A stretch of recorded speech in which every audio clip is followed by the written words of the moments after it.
King 5 News. With Gene Anderson, Dennis Bounds, Jeff Renner First Alert Weather, and Paul Sylvie Sports. The only local news at 5:30, King 5 News at 5:30. He makes his living by painting. Well, now he's hoping that painting will help his mother keep living. And it could save other lives, too.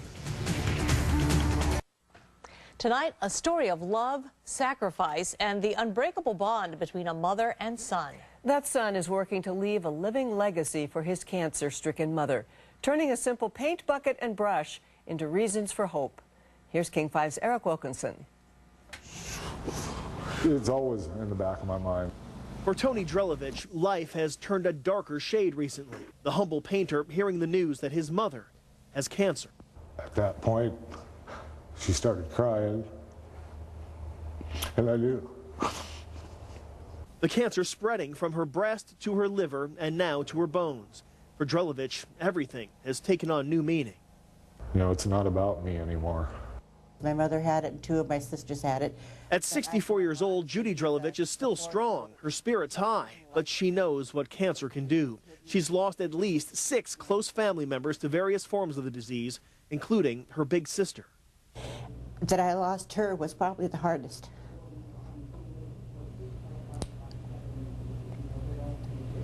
Probably even harder than my mother. I mean, there just was a special bond that two people can get.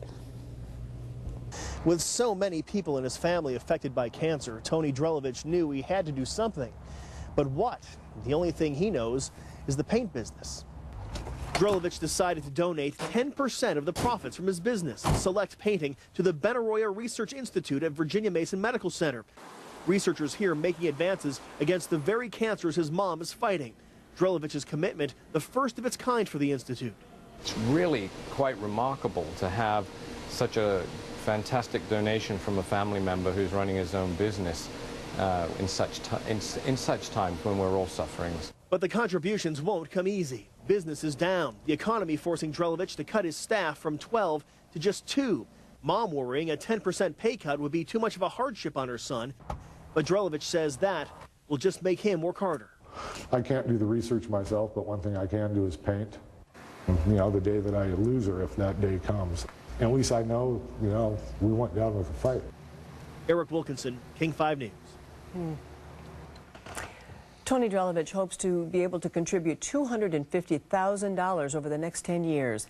He's promised his workers that none of the donations will come at their expense. His company is called Select Painting, and you can find contact information for him and for his project at king5.com. Terrific son.